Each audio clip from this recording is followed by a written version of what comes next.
2 minutes into the varsity girls basketball scrimmage, I'm racing down the court trying to catch the ball that my teammate threw ahead of me. My heart is pounding so loudly in my head because this is the opportunity I'd been waiting for.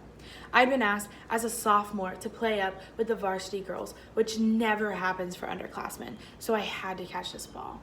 As I get to the end of the court, I plant my right foot, catch the ball, and throw the ball behind me. As my teammate catches the ball and scores, I hit the ground in excruciating pain. I'm lying there, clutching my knee with my tears and my sweat forming a puddle beneath me. And I see my mom stand up in the crowd, and the crowd that was once rattling with cheers comes to a gasping halt. Moments later, I'm lying on the athletic trainer's table, and he's trying to check out my knee, but due to all the swelling, it's kind of difficult. My mom's at my head, totally freaking out. My teammates are next to me, cracking jokes, and I'm so sure that I'm going to break my coach's hand from squeezing too tightly.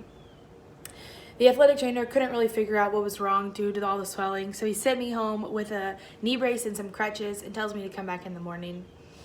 I crutch out of the gym with my tears and my sweat still dripping down my face as the roar of the crowd fades in the background because I'm getting farther and farther away from the only place I want to be.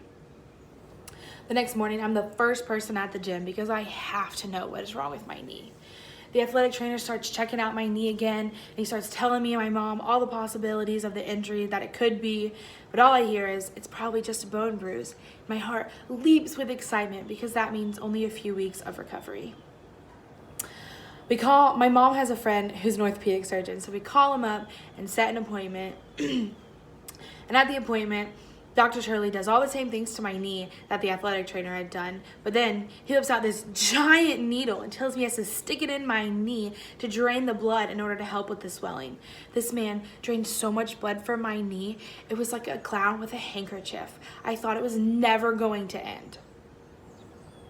Dr. Shirley, a few days later, calls up my mom and tells her that I had, in fact, obliterated my ACL. Not just torn it, but completely destroyed it. I was devastated.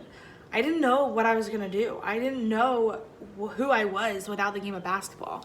And I had watched one of my teammates the year before walk away from the game because of how hard it was to watch the people she loved play the game she loved. I didn't know how I was going to do it. I knew it was going to be hard, but I knew that I was determined that was not going to be my story.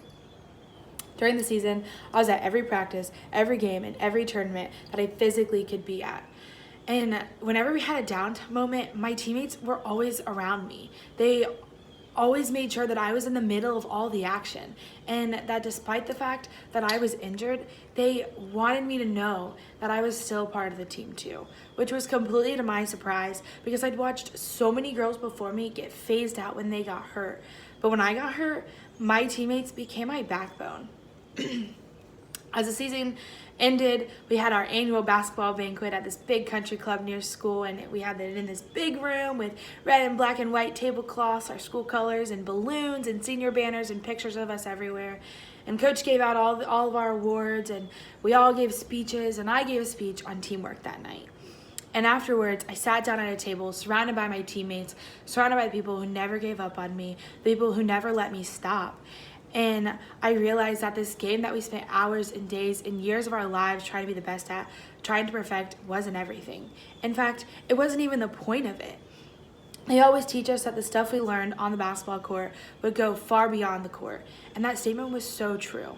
During the hardest year of my life, I realized that the people, not the game that I play, were the greatest blessing in my life.